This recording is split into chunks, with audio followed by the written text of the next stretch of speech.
No, he knows that it's his favorite scented water. This water's delicious.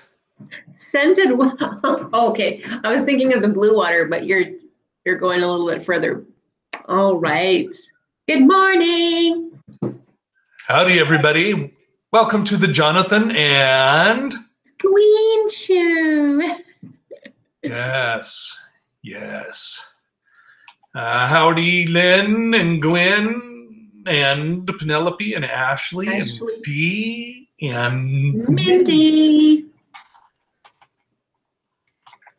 And wait, was there someone else? No. Oh, there wasn't right now. No, don't think so. So, anyways, yeah, I think because this is so much information all at once, what we need to do, we're going to surprise everybody. Matt. Oh, wow. Wow. Hello, Matt. How are you this fine day? You're not listening to Third Eye Blind, are you? Private joke. Okay. Anyways, that we're going to do things a little differently. We're going to give everyone a 1 week assignment. 1 week, that's it? Hi, Jimmy's daughter. Oh, Jimmy, you need to just come in slower. Morning, Jimmy's daughter. So anyways, actually, Dee, I just found out that's a Scottish accent. It's not Irish. Because this Scottishman was saying how this is what a Scotsman sounds like. They're talking and they're speaking and everything. And when you hear an Irishman, they say, diddly dee potatoes. And that's an Irish accent. Anyways, yes, 1 week. Because we have, we're supposed to have someone on Sunday come talk to us.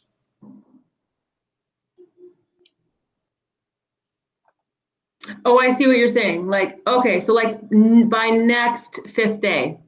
By next 5th day. It means I have to schedule out time because this is pretty interesting stuff. This is amazing. Yes. So, everybody, this is what we want you to read. Okay. That's cute, Jimmy. Okay. We want you to read 1 Kings chapter 11. Make sure to write this down. 1 Kings chapter 12.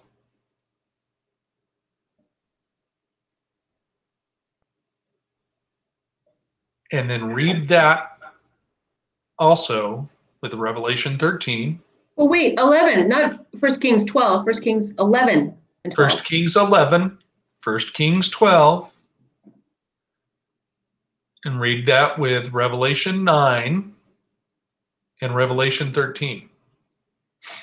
And then we're going to have a big group discussion about it. Now, also, cross-reference that because there's so much that can be cross-referenced with this. It's, oh my gosh. We need to read it. Oh my gosh. Because I haven't even had a chance to ask questions myself. Nope. And that's why we're not going to do it live on the air right now. Oh, because nobody wants to see Gwen's brains all splattered on her computer screen. Okay, wait. This is not fair. We have to have a little bit. Okay, we'll start with 1 Kings chapter 11. Okay? Okay, go. Now, got to remember, looking at all the commandments and instructions that were given to Israel, right? To all the people adhering to Yahuwah's laws, to God's laws. Okay? Now, 1 Kings chapter 11. But King Solomon loved many strange women. Okay? Strange there can also be translated foreigners. Okay? Strange women, together with the daughter of Pharaoh, women of the Moabites, Ammonites, Edomites, Zidonians, and Hittites. Verse 2, of the nations concerning which the Lord said unto the children of Israel, you shall not go in unto them. So he broke that. Neither shall they come in unto you. So he broke that. For surely they will turn away your heart after their little g gods. After their gods. Solomon clave unto these in love. Verse 3, and he had 700 wives, princesses, and 300 concubines. And his wives turned away his heart. For it came to pass when Solomon was old that his wives turned away his heart after other gods, and his heart was not perfect with the Lord his God, as was the heart of his father David, or David his father. Verse 5, for Solomon went after Ashtoreth. Okay, Ashtoreth, that's also Ishtar, that's also Easter.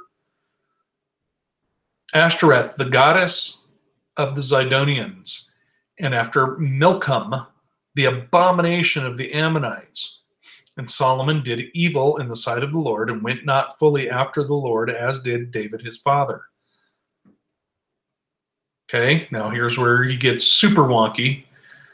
Verse 7, then did Solomon build an high place for Chemoth, the abomination of Moab, in the hill that is before Jerusalem, and for Molech, right? Do not let your children pass through the fire of Molech, the abomination of the children of Ammon.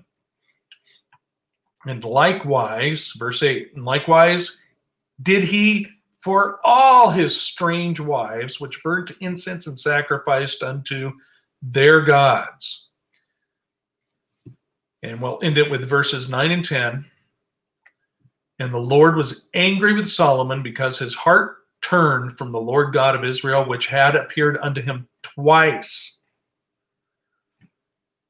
and had commanded him concerning this thing, that he should not go after other gods, but he kept not that which the Lord commanded.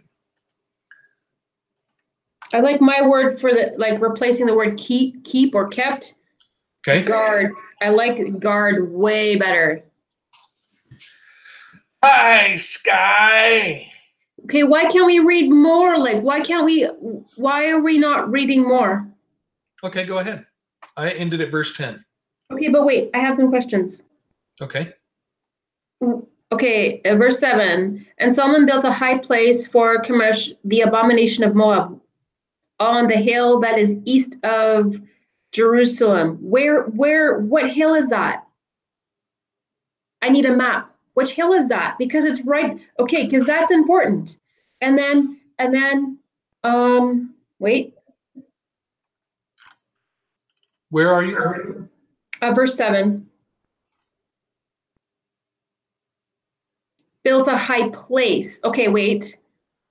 Doesn't say mount on a, wait. He built something high, so it's not on a mountain, but he probably built it on a mountain. But the hill that is before Jerusalem. So yeah, road to Jerusalem, right? As I was going to St. Ives, I met a man with 7 wives. And I find that, like in verse 9 too, it was really interesting how twice Yahuwah appeared to him, like, stop this behavior right now.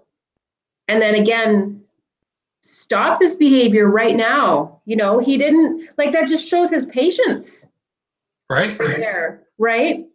Okay, yeah, let's keep reading. I don't know, like, I didn't read all of it, but there's some, anyway, okay, let's keep reading. Verse 11. And Yahuwah said to Solomon, because you have done this and have not guarded my covenant and my laws, which I have commanded you, I shall certainly tear the reign from you and give it to your servant. Only I do not do it in your days, for the sake of your father David. Out of the hand of your son I shall tear it. Only I shall not tear away all the reign, but give one tribe to your son for the sake of my servant David and for the sake of Jerusalem, which I have chosen. What? Oh my goodness, there's so much oh my goodness. So why is that? Yeah.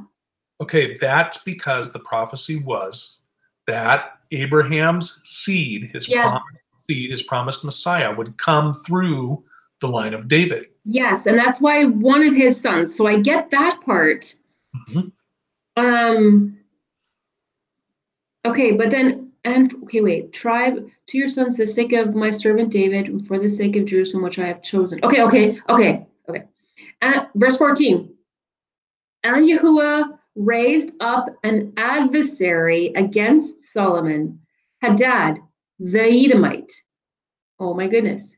He was of the seed of the sovereign in Edom. And it came to be when David was in Edom, and sorry, I'm reading a different translation. So Jacob, what is that? Joab? Where are you talking? Verse 15. Joab? Joab, okay. Joab, the commander of the army, had gone up to bury the slain.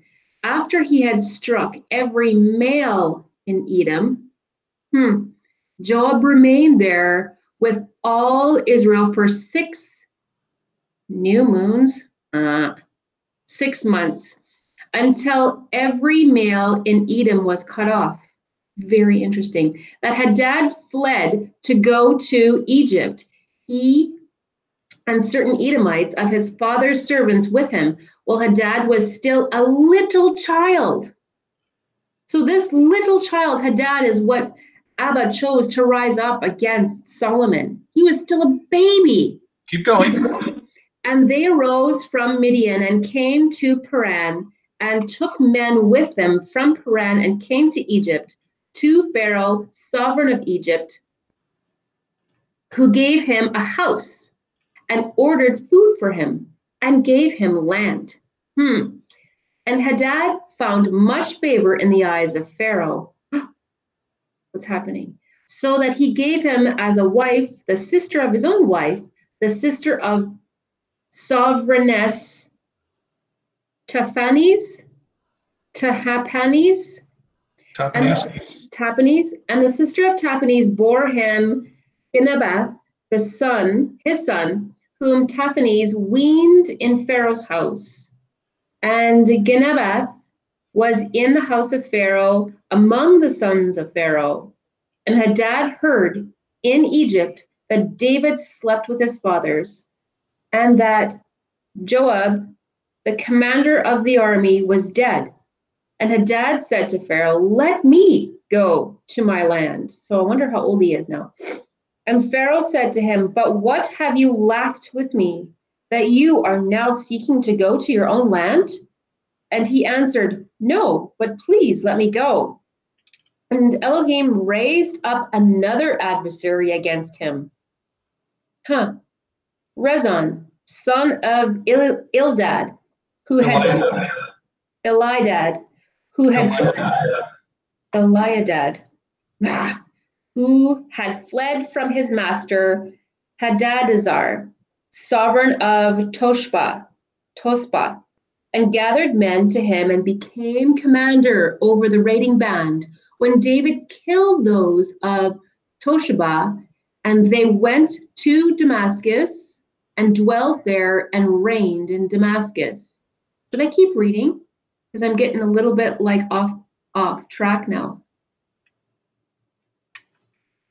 Does that mean you don't want to keep reading, or you do? Yeah. No, I don't want to keep reading because my connections are getting a little bit weakened again. So I'm trying to figure out, because of the names threw me off. I'm trying to follow the process. Oh, okay. Hang on. You have to painfully go through this with me. This is your fault.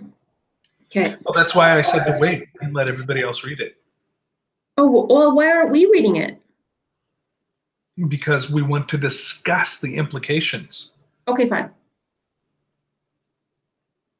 It's just really interesting and compelling. Okay, so I will back off and we can go to chapter 12. Sorry, guys. I told him I was going to be all over the place because of the information, and he just gave it to me yesterday. And you've had how many hours to read it? I was busy.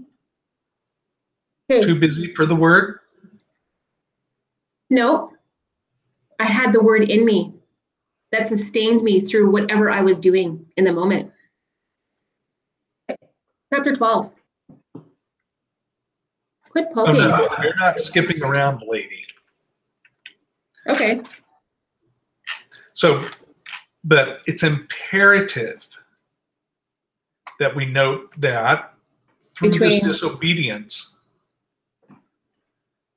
right, through Solomon's disobedience, he allowed in, as the leader over the united kingdom of Israel, that allowed in these strange gods, right, through his example. And if you look back at, oh my goodness, what is that?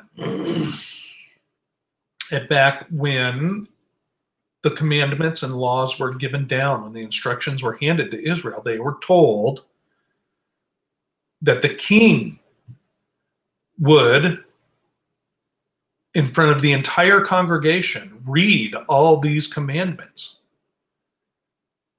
in order that they were instructed and knew what to follow. So he is an example. He is to lead by example, not diddly-dee potatoes. Oh, right. Like, where was that? It was part of one of our Torah portions, the writings it was talking about. No, it was in the Torah portions where it was talking about the king, the next king needed to not rewrite, but copy out the scriptures and not seek other wives from other places, and not seek wealth, and not seek more cattle, and not seek, just because you are now the leader or you're reigning now doesn't mean that you should now go and collect for yourself all of these things that you're able to do, but you shouldn't do that. Yep. You're still a servant. 700 wives and 300 concubines.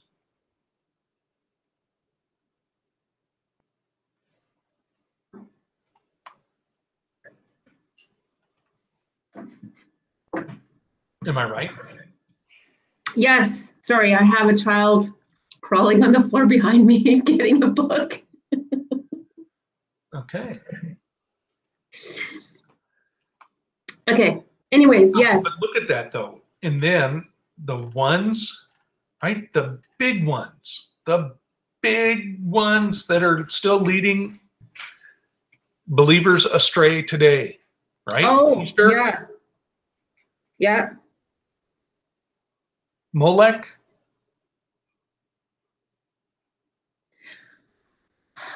Is Moloch not like throughout the year? Molech is he what? Throatier? Throughout the year, like they have Molech is the one that they sacrifice children to.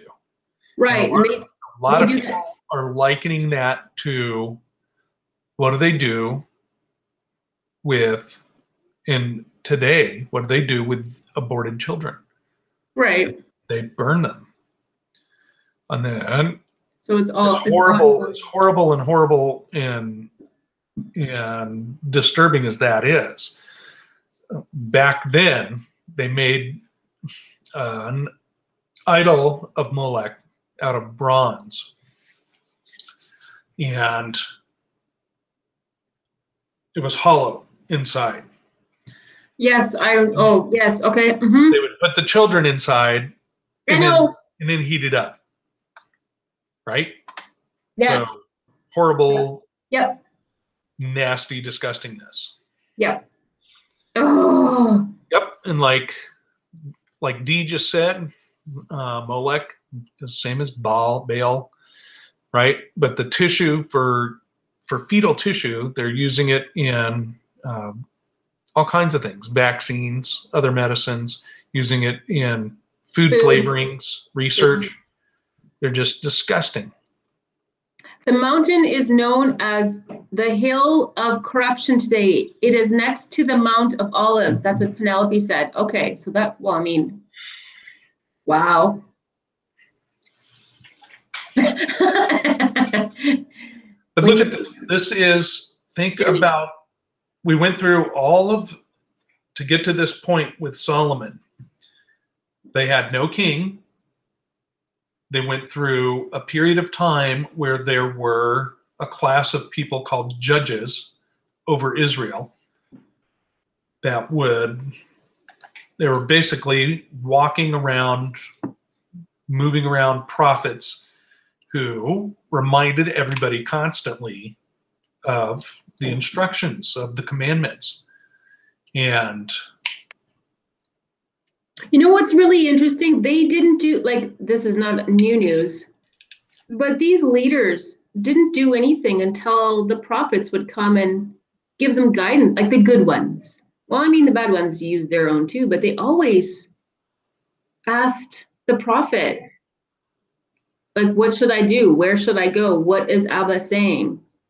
well, the good ones did, yeah. Yeah. The good ones, the really good ones, like David, directly asked Yahuwah, directly prayed and said, do I do this or do I do that? What should I do? And received answers. Do I go up or do I stay here? No, stay Why here. don't we do that? Why don't what? Sorry, I'm getting off track. I'm like, why don't we do that? But anyway, let's keep going. So, well, why don't we do that? But we see that David, right, was second king over Israel, second man king over Israel, following Saul. And Saul just made a complete mess of the whole thing. And we also see that after that, David was after the heart. Did he mess up? Yeah, he sinned big time, right? And,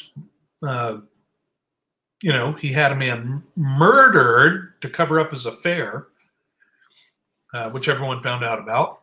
And then even after that, when he held the census against that, he didn't consult Abba on.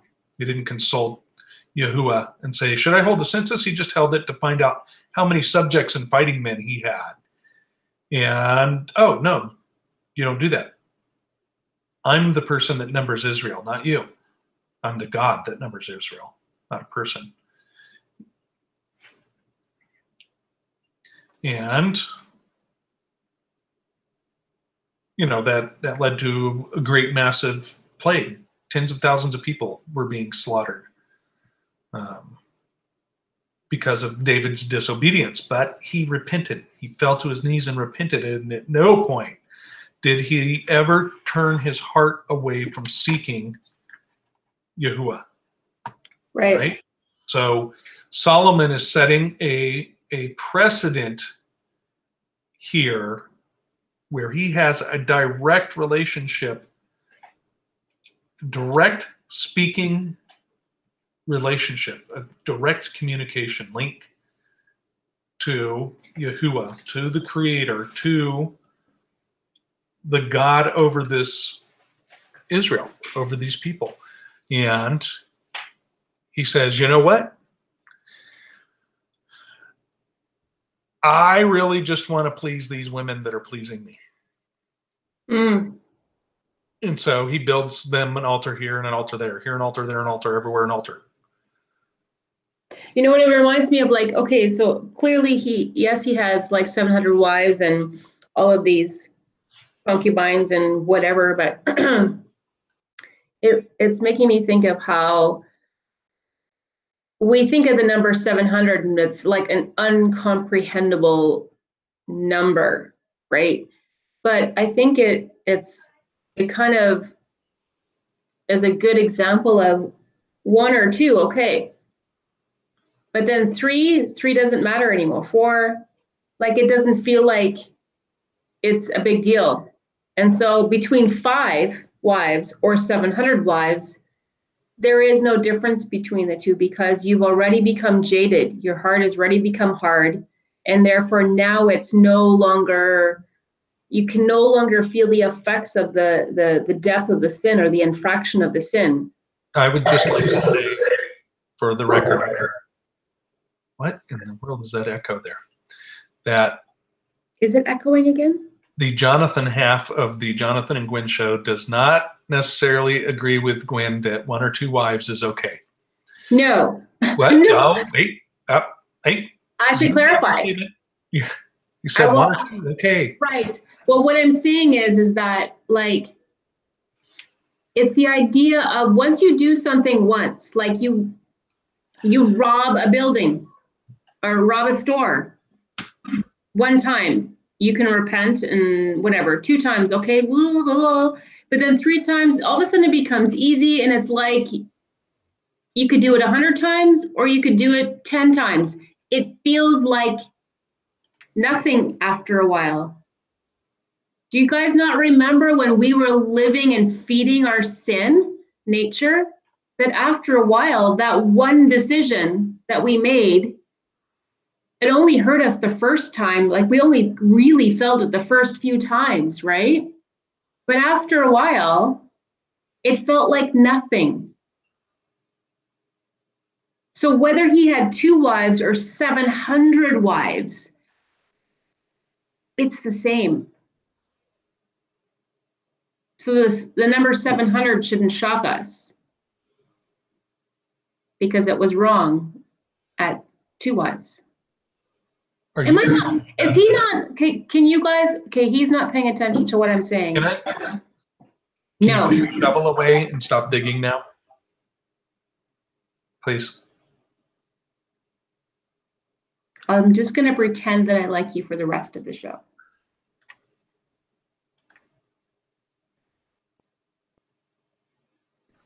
Yes, no processed foods. They're disgusting. Are nasty.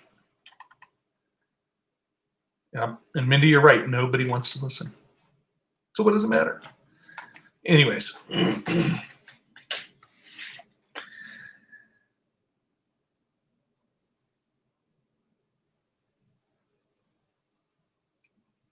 That is where we are at. Everybody go over 1 Kings chapter 11 and 2 Kings. I'm sorry, and 1 Kings. Ignore that first part. 1 Kings chapter 12, Revelation 13, Revelation 9, and other places that takes you in your study. Because the connections to this and the end times are huge. We'll do a part 2 of this, right? Mimicry and deceptions.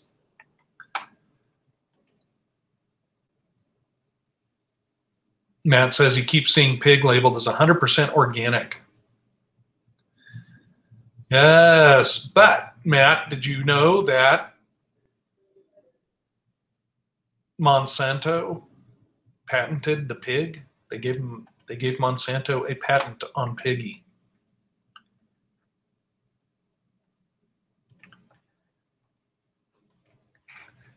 And Jasmine, howdy.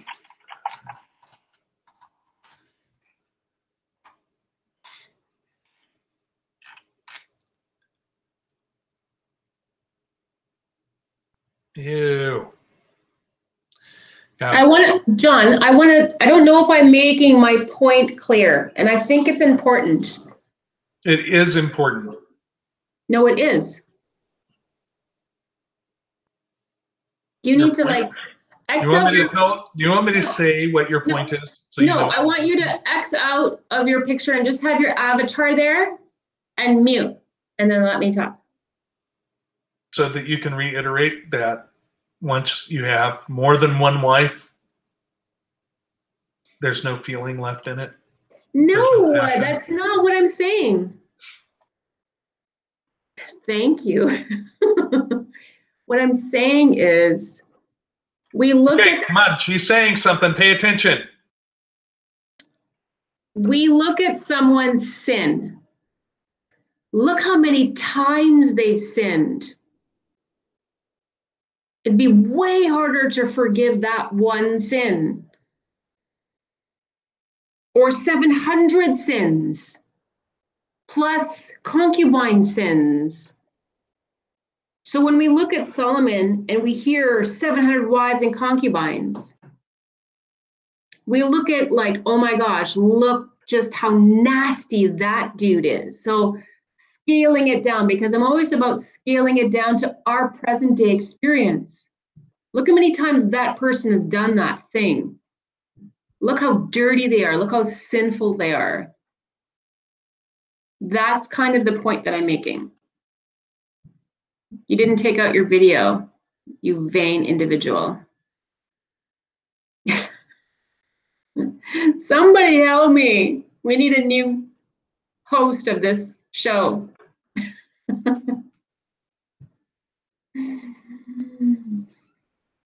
Fine. I have nothing else to say. I don't believe you.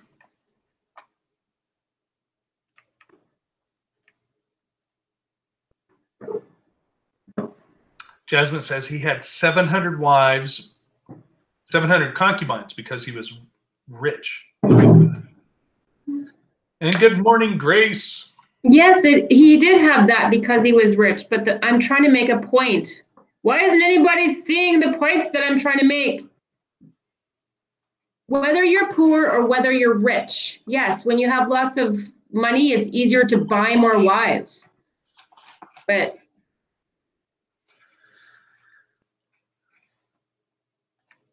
I don't think Solomon is any different than who I was before I found out the truth. Other than he was leading a nation spiritually and morally and ethically. We're all the same to Abba. We all have a different purpose, whether we're supposed to be the donkey on the side of the road or whether we're supposed to be Solomon leading a nation.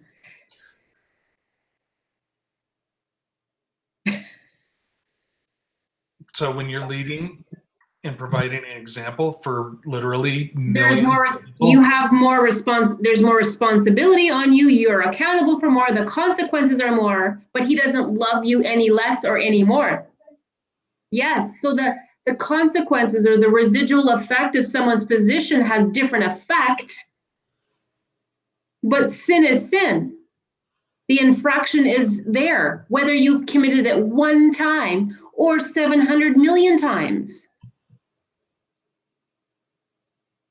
Whether you're a leader or whether you are a peasant on the side of the road, you are just as valuable to him. You may have more responsibility because now you have this and this and this assigned to you from Abba. So the consequences, of course, are bigger, but I'm always about scaling it down, right? So that it can be relevant in our everyday process, because we look at these kings and we look at these prophetic words and we look at the timeline and we look at the end times and we look at these governments and all this other stuff. But I don't want us to lose sight of our everyday choices that we make. That's all.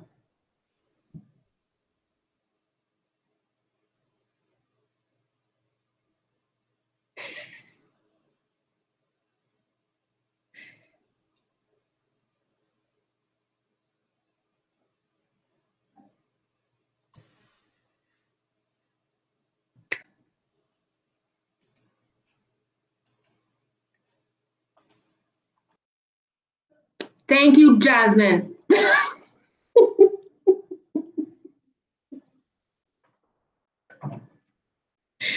Oh, now he's baiting me with muting.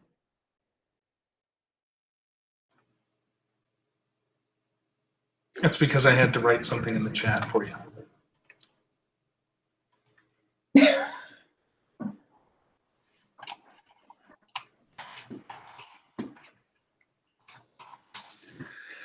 Buddy JC. But the type of sin does matter, because in this, Solomon led an entire nation to other gods. He led them away from Abba. It's not that he had however many wives and however many concubines. It's that those concubines were the doorway for these gods and goddesses.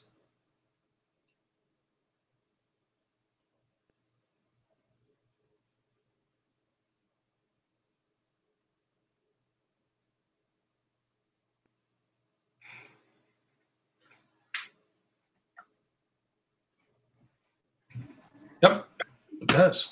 Sorry. That was Jasmine says, however, our spirits are bonded to every person we have sex with, which makes sense how he was led astray. Sorry, my internet went down.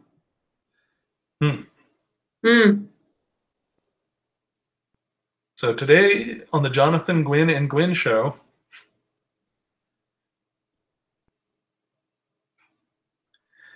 yep.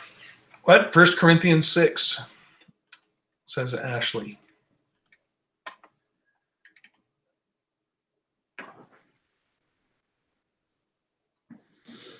Yep, that is correct.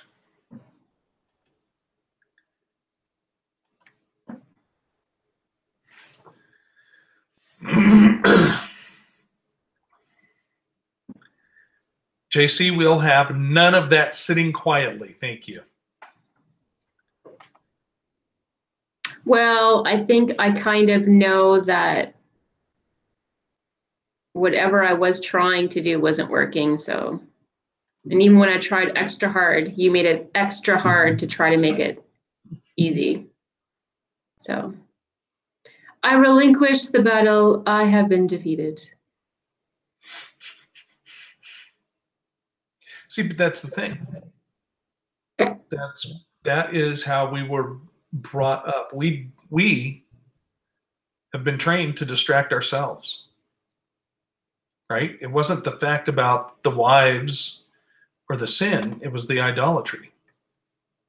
And that he, as the leader of the nation, brought that in. And it never stops after that. If you continue with this study in the rest of 11 and the rest of 1 Kings 12, it gets worse. It always does. But it also makes quite clear that it is of God. It is of Yahuwah. It is of the Father that this is happening.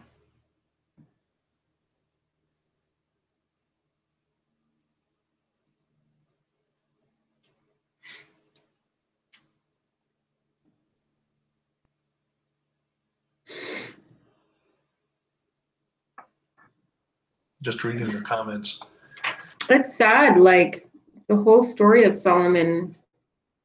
I mean, I know that I've heard that there's speculation of his life and how maybe his life ended, or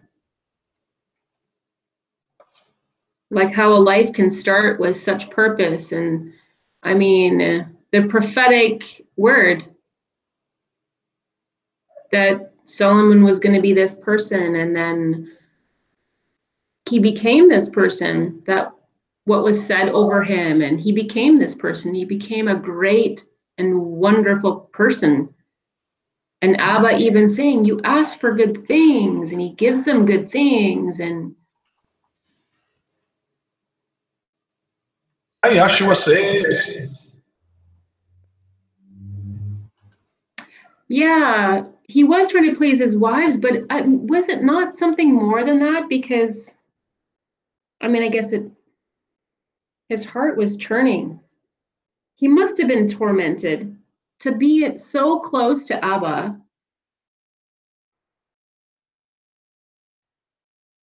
If he died without repenting, oh my gosh, I can't imagine. And we don't know. And we don't know. I feel sad for him.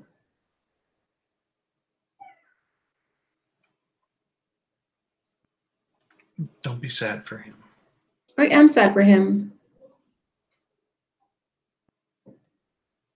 I'm sad for all of us that don't get it. Or that get it and then betray, right? And that's a kicker, isn't it? Yeah.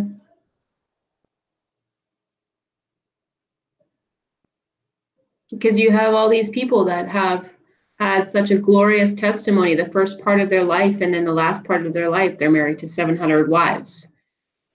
300 wives. Like we're all capable of. 100 wives. We're all capable of of making the same mistake. May not be on the scale that Solomon did, but we're all capable of falling prey to these things that are in and around us because we live in this world, right? We live, like my girls the other day, I was at the store yesterday because I was trying to find some buns for our meal last night. And then I whispered, because Autumn was with me, I whispered in her ear and I said, Christmas is over. And her whole body she's like, oh, she had no idea, right? They don't know what day it is. They don't know what day Christmas falls on.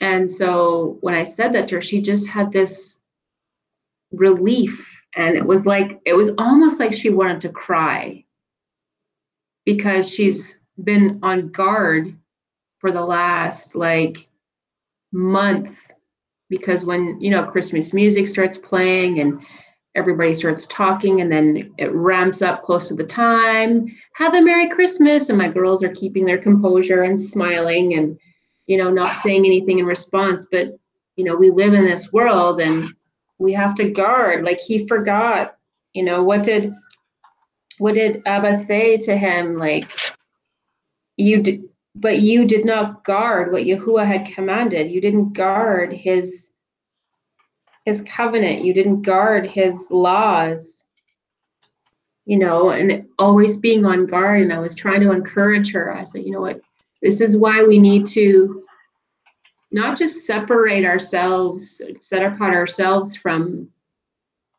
those things that are in our life that could tempt us into these grave sins that Solomon did. But life becomes a little bit smoother, not easier, but smoother when we can,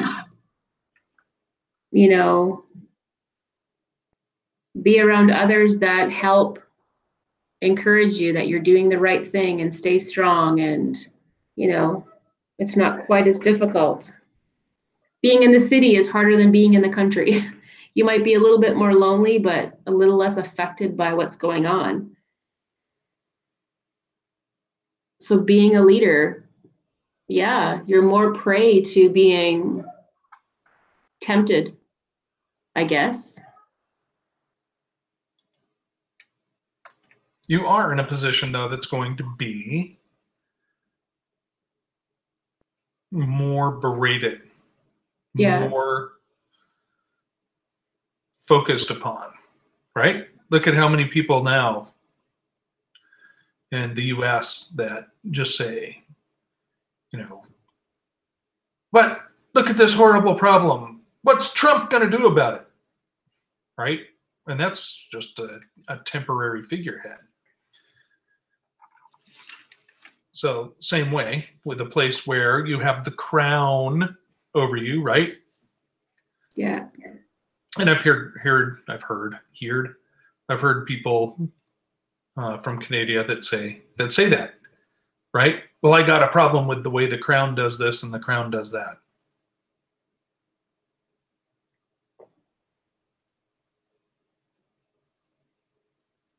And you guys aren't even in the same country as the crown. What's up with that? We choose our leaders to project our what's the word I'm using?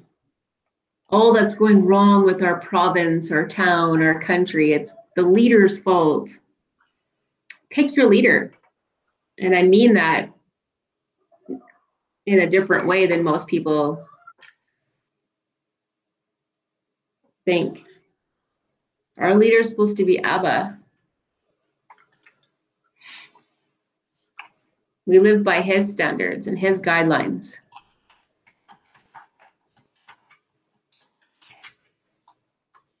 Like Dee says, each wife of Solomon was a daughter of a king, so a princess, and a priestess of their occult religion.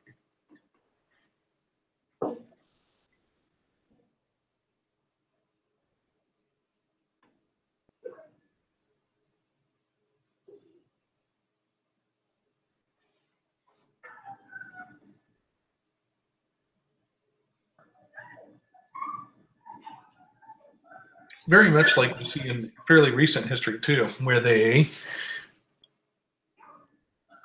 marry people for alliances, right? Mm-hmm. Like some hundreds of years ago when they had the royalty in France marrying royalty in Spain. And then they had royalty in England marrying royalty in Spain, and then marrying people in France to create these alliances so that supposedly they wouldn't go to war anymore. Yeah. Yeah. I find it interesting how the difference between, he says many, many wives, and then he isolates the idea of Pharaoh's daughter. Well, Pharaoh's daughter was a princess, but many, many wives, but this one's important. That's important because where was Israel delivered from? Yeah. Where is Kings in the timeline? Like I'm really, really, really shoddy at remembering the timeline. So this is Solomon. So we just went over that, right? They go wandering out in the wilderness, and then you come into the time of Joshua. Yeah. And Joshua was single leader, plus the men, the heads of the tribes. And then you go directly into the judges. And these are wise people right. that have a direct connection with Abba and walked straight and upright in his ways. They were the people that were sought out for settlement of disputes and for various other things, and to keep people on the straight and narrow.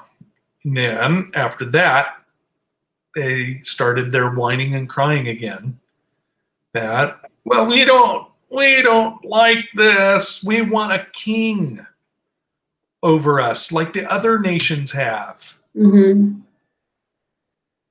And so then that's when Saul was anointed king. And it went Saul, David, Solomon. And that's where Solomon is right now. Busy fulfilling all that prophecy that they said. If you have kings over you, yeah, they're going to make these demands upon you.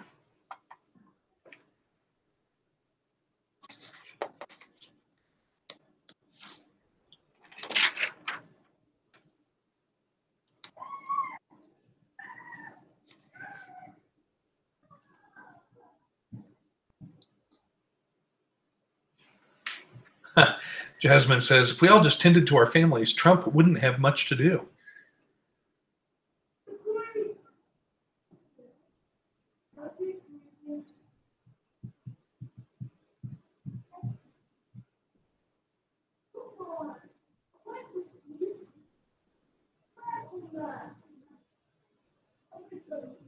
Yes, Jasmine, lazy spirit, want to be told what to do instead of searching God in faith. and that's like that. Also, there's other players that facilitate that laziness, right? The things that we eat, the things that we drink, cause us to become apathetic. Things that sedate us. We're not as sharp as we could be.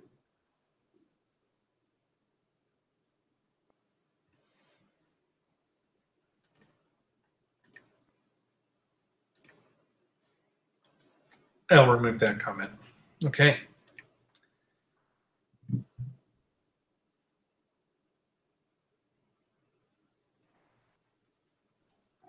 Very interesting.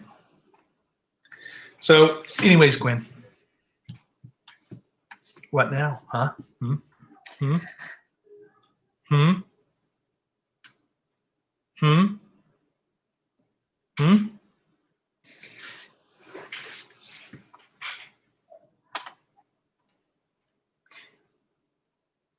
You know what you can't do that I can do? Pray us out. Oh.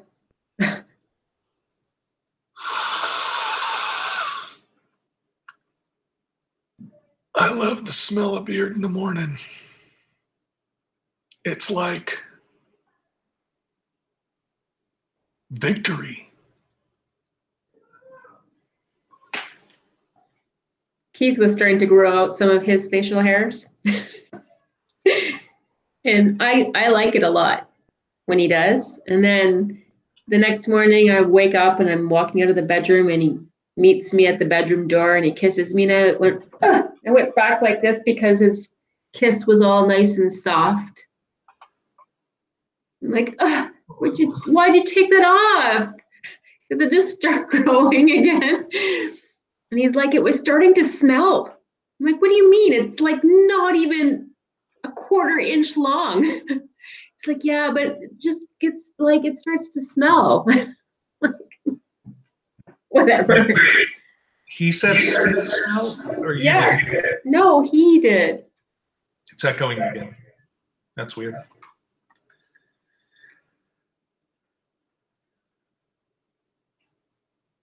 Mm. Jasmine, he has to get past 2 weeks. That's all. 2 weeks. No, Keith has to grow his for a good month before it gets past that because of how his grows. And his doesn't like when it gets long, he can't comb it like because it's so meaning like it doesn't bend as it grows. It's like hard and straight. So he has to grow it for a good month. And then he did this a couple months before we were married. So by the time we got married, he had it 3 months long. Like 3 months he'd been growing it. And it just at 3 months, it started to curve a little, like where he could just sort of, like he still couldn't push it either way, but he would go like this and it wouldn't stick straight out. I know. But he's so hot when he does. Anyway. So it's not going to be like one of those Chinese martial art beards that's all blowing in the wind. You know what? I find that their hair is fine. They have a lot of it. They have thick hair, but their hair is fine, medium to fine. I mean, each strand of hair isn't as thick. So they have lots of it, but it's not very thick individual hair. Native hair, however, most native hair is like Walrusy. Very porous. Porous? I mean, coarse, not porous, coarse. Most, not all. That's right, Matt. Nothing like smelling your own beard in the morning. Yours doesn't grow very, you have a small little shadow, right, Matt? He probably shaved his off. So he can look prettier.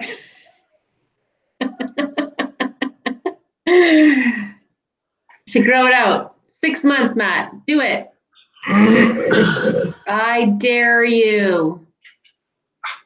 What am I snagging on? Yes, you have a shadow, or yes, you shaved it off. You didn't shave it. Okay. But you trim it where it's really short and fine, though, right? Yes, Matt is pretty. No, he's a very handsome young man. Shadow, yeah. You're very handsome too, in your own special, awkward way. Did you notice I got a haircut? Huh? Did you? Huh? It's been growing. Don't stop it. You're going to give me nightmares. I know. I know that's what you're showing me. It's so gross. That's disgusting. I'm not kidding. It's shaved off. No, it's not. I can't even see inside your ear. There's just black thing there. Okay, that one's not. Maybe It's it's the the same as the other one. This you one's in the turn. dark. Oh, okay, maybe that's why. Okay. Maybe I'm just seeing what I've seen before. But the ear hair envelope to Canada is almost full. So. Oh, you're gonna do it, aren't you? The girls are gonna be so excited. John sent us something, and they're gonna open it, and your hair's gonna fly everywhere. It'll be just a regular envelope, and you'll all rip the end of it off, and you'll go like that. You'll booby trap it. Your hair is going to land all over everything. We don't know how to not do a split screen. I don't know how to do that. Hey, John? A split screen? Who wants a split screen? You guys should do a split screen. Oh, I don't know how to do that either. Yeah. You don't want me doing the splits. Trust me. Oh, no, Mindy, that's disgusting. Really? Well, I mean, I don't doubt it.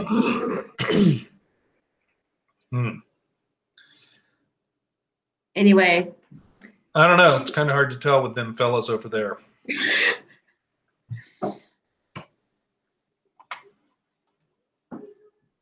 A split would be annoying? Why? I agree, Jasmine. Why? I don't understand. Because then you'd have to look at Gwen all the time.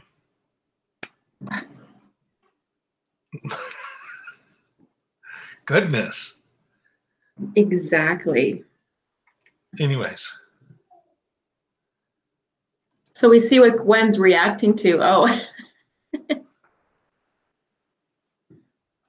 That would matter because I could just go like that. Okay, wait. So are you saying like you can't see John in the small little window down below when I'm talking or when he's talking? If you look at their screen. Oh, okay. I see. You see what they see. I love Gwen too. Oh, thanks, Jasmine. She's awesome. Oh. I get to hear more out of Gwen than probably any of you except Grace. No, you probably hear more now than Grace does. Grace had her fill the first 7 years of my life. Booming and thunderous. What? I am not.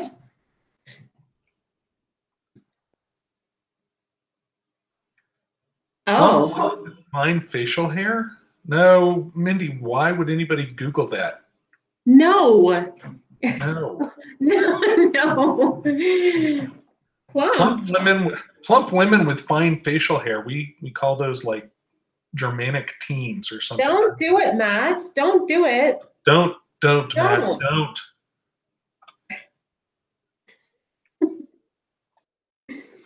Okay.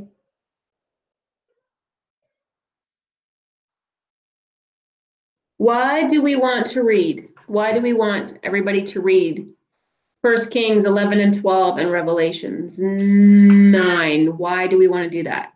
We want them to do that because what happens when we have a team of people with all eyes on the same thing? Everybody sees something a little different. Clearly. And that's important. Everybody can contribute now.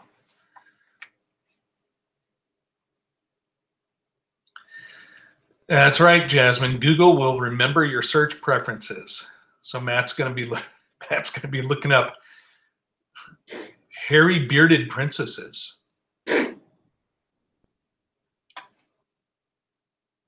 It bothered me so bad when I went through that list the other, like, I think about a month or so ago, about the details of what Google does with your information. Not just Google, but what most people are connected through, like their phone, their internet, their searches, their banking, just being connected to Wi-Fi. They know exactly where you're going. They know how fast you're going. Literally, they know if you're walking. They know if you're running. They know if you're driving. They know where you're going.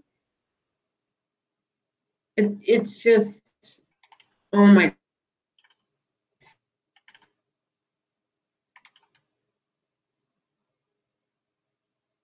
It's just, oh my what?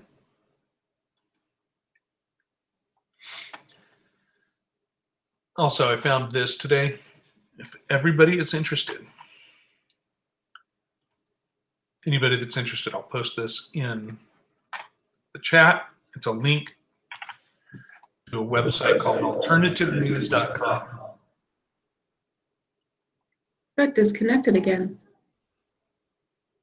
That would explain the echo. Sorry. Mindy, makes you wonder what Solomon's harem looked like.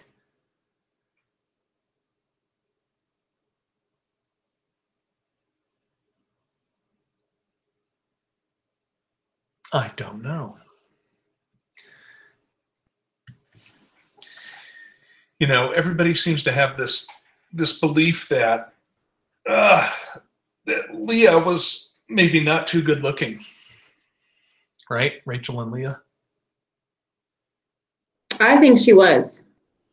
Well, I think Scripture tells us that she was, but she wasn't as becoming as Rachel.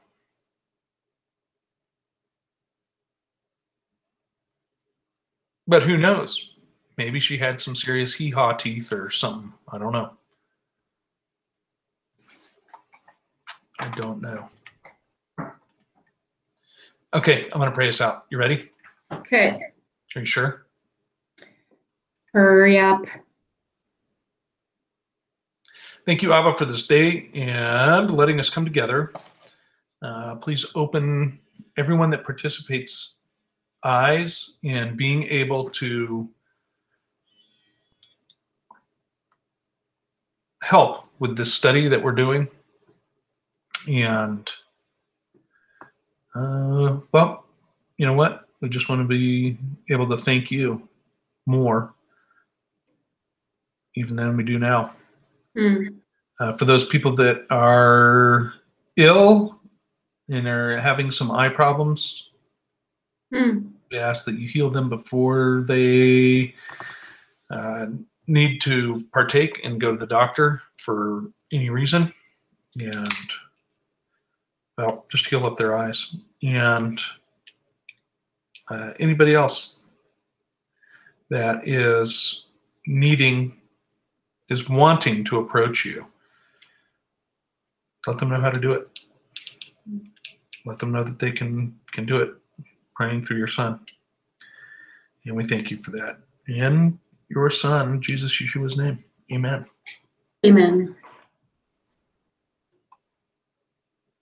No, Leah wasn't blind. I don't think she was blind. Okay, everybody. End on that. I don't think she was blind. Goodbye. Remember that, alternativenews.com and DuckDuckGo as a thing. I'm going to look at that. Sorry. Actually, DuckDuckGo has been proven to give you skewed search results. Oh, okay. So look that up. Okay. Anyways, everybody, thanks for joining us today. Appreciate it.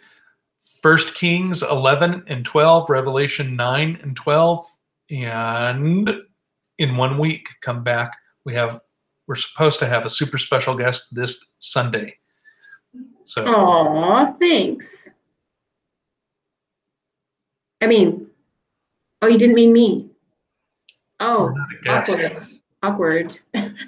You're not a guest. All right. Why do okay. you have to slap your hand and say guests first? All right, show up. Love you very much. We will talk to you later. Adios.